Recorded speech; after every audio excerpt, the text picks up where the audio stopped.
न्यायशाली राजा थे, परंतु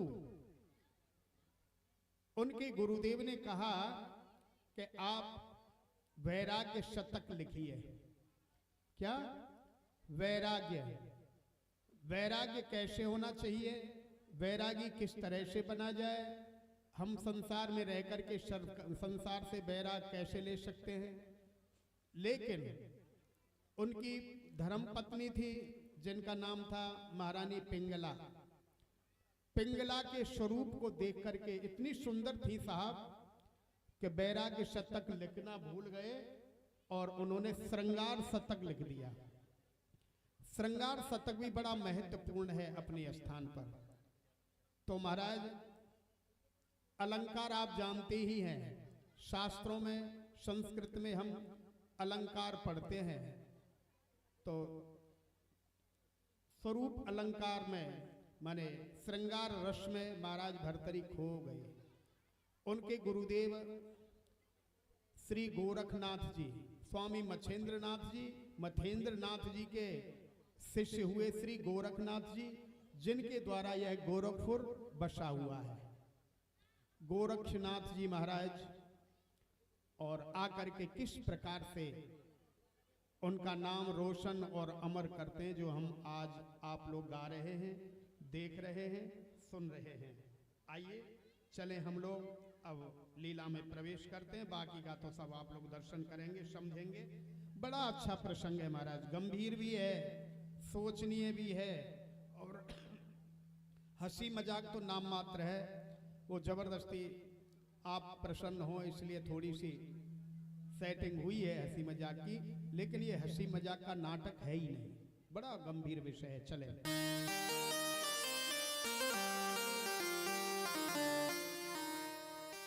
श्री गणेशाय नमः। तत्वनाम पद पदम गुरु पुरुषोत्तम जगदीश, कृष्ण चरण लोचन सुखद सकल देव मनीष। वंदो नंद किशोर ब्रिजवासी जिनके सुखद, श्री राधा चित चोर आनंद घन वैभव करण। कहूँ कथा सुंदर सुख। चल सकता है ना, कुछ हमारे शिष्यगण हमारी जो संगत करके उन्हें ये ज्ञान प्राप्त हुआ है ना।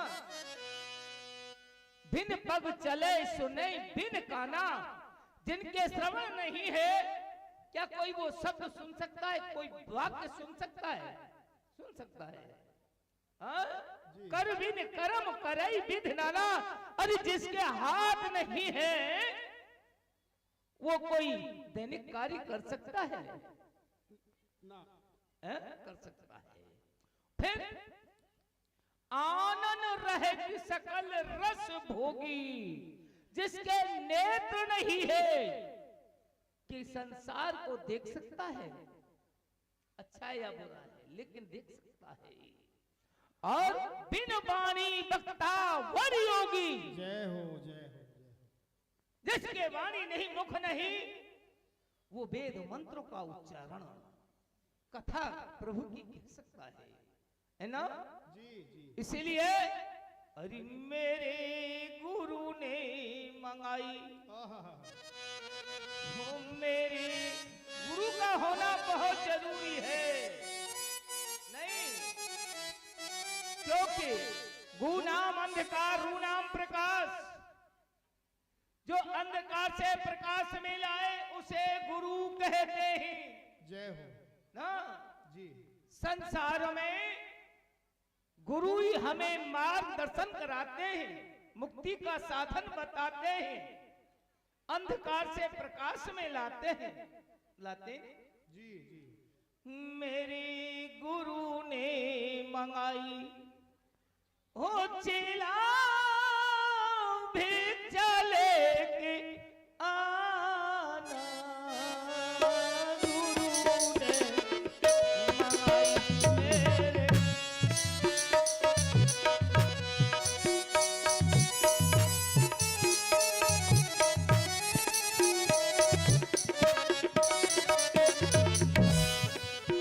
मेरे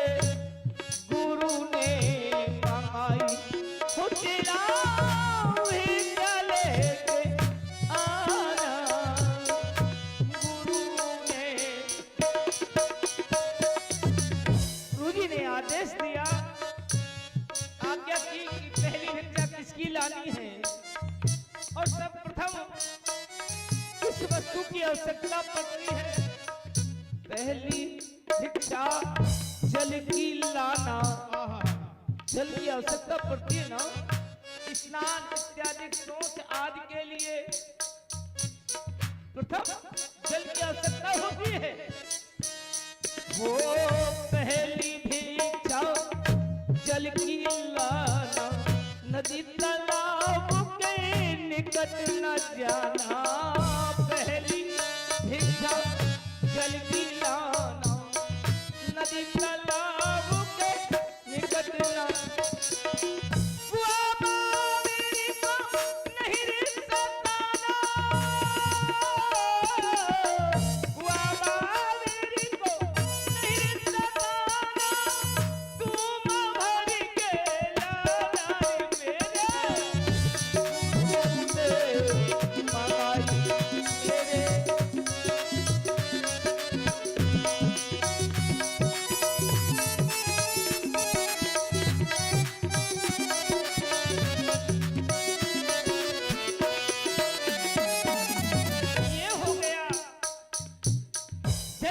हुआ, जल के माध्यम से आश्रम को स्वच्छ किया गया, स्नान इत्यादि से निवृत्ति हुए।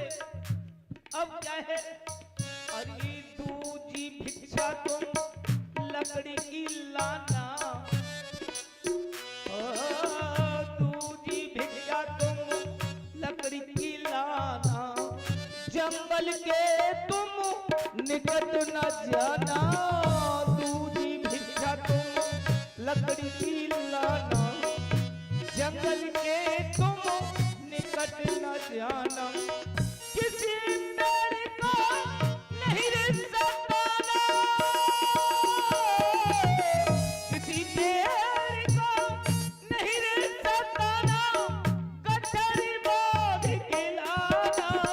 मेरे गुरु ने बताई, मेरे गुरु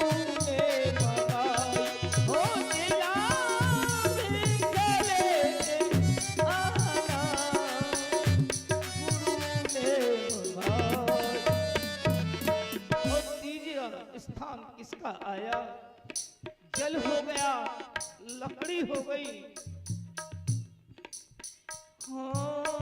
तीजी भिक्षा तुम अन्न की लाना, गांव शहर के निकट न जाना। तीजी भिक्षा तुम अन्न की लाना, गांव शहर के निकट न जाना।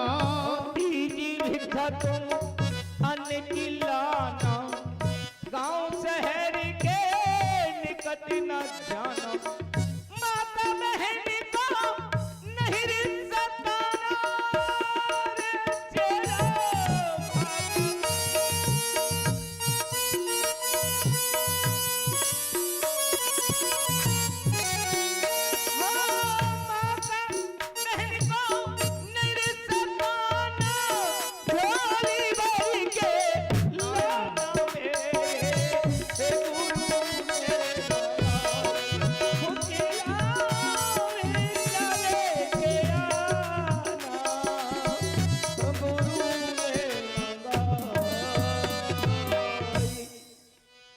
तो संसार में ऐसे रहना चाहिए जैसे कि जल के ऊपर कमल होता है या कमल का पत्ता होता है।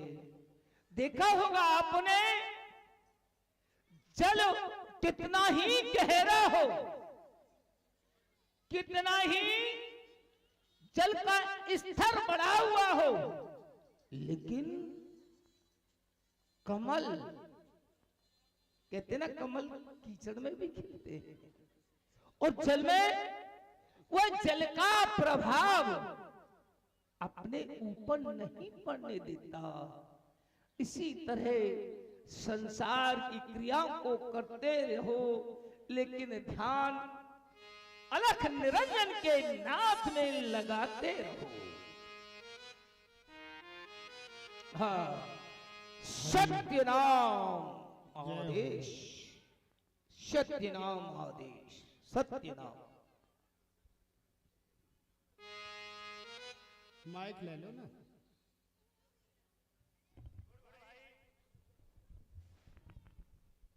कहिए गुरु भाई।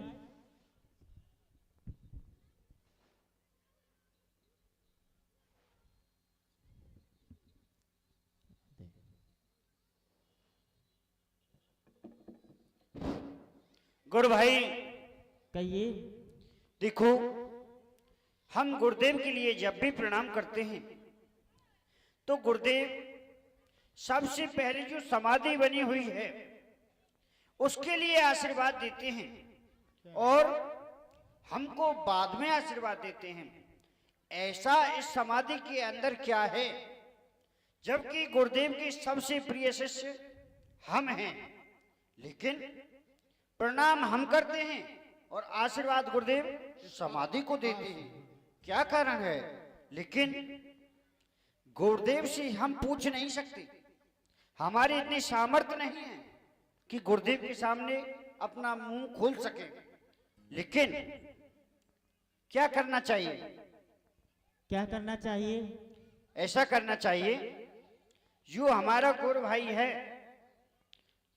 भाई है जो गोरखनाथ, उससे ये बातें करनी चाहिए, उनके द्वारा ही इस रहस्य को खोलना चाहिए। क्या बात है गुरुदेव, हमको आशीर्वाद पहले क्यों नहीं देते? क्यों नहीं? तो बैठिए। नहीं तो पड़ेगा तुम्हें आंसू बहाना, प्रभु के सिवा कहीं दिल ना लगाना, प्रभु के सिवा कहीं दिल ना लगाना। अल्लाह निरंजन। हेलो। क्यों नहीं, भ्रमण करते करते बहुत समय व्यतीत हो गया है, गुरुदेव के आश्रम के लिए हमें चलना चाहिए। Hello hello.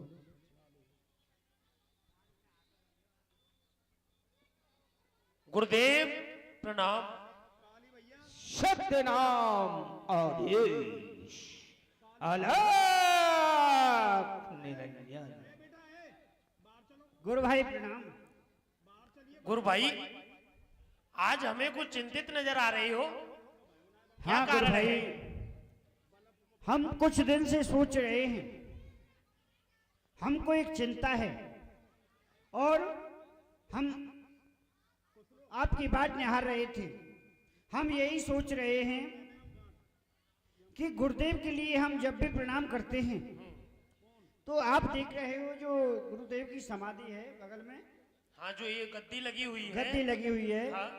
तो हम गुरुदेव के लिए प्रणाम करते हैं और गुरुदेव सबसे पहले समाधि को आशीर्वाद देते हैं, उसके पश्चात हमको आशीर्वाद देते हैं।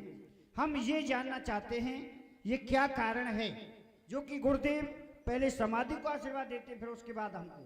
गुरु भाई, ये बात तो तुम ठीक कह रहे हो, क्योंकि हम भी बहुत समय से देखते आ रहे हैं, आज तक ये गद्दी ऐसी खाली की खाली पड़ी हुई है। हाँ।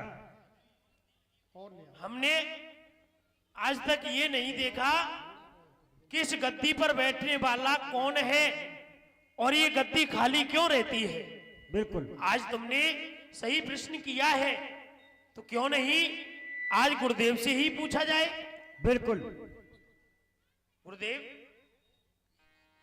कहो गोरखनाथ, आज मैं, कुछ संशय है? हाँ, कुछ प्रश्न करना चाहते हो? जी गुरुदेव। कुछ जानना चाहते हो? जी गुरुदेव। जीवन के विषय में या जन कल्याण के लिए या परमार्थ के लिए जानना चाहते हो? हे गुरुदेव, मैं तो जन कल्याण के लिए जानना चाहता हूं। मैं ही नहीं, आपके ये सभी शिष्य हैं, ये भी जानना चाहते हैं। हम बहुत समय से देखते आ रहे हैं, ये गद्दी यहाँ पर प्रतिदिन लगाई जाती है, परंतु आज तक हमने इस पर कोई बैठा हुआ नहीं देखा। हे गुरुदेव, आपसे हमें बस यही जानना है कि ये गद्दी किसकी है और ये खाली क्यों पड़ी रहती है। इतना बता दीजिए गुरुदेव।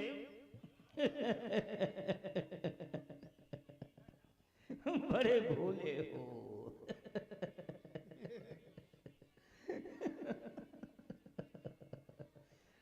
यानी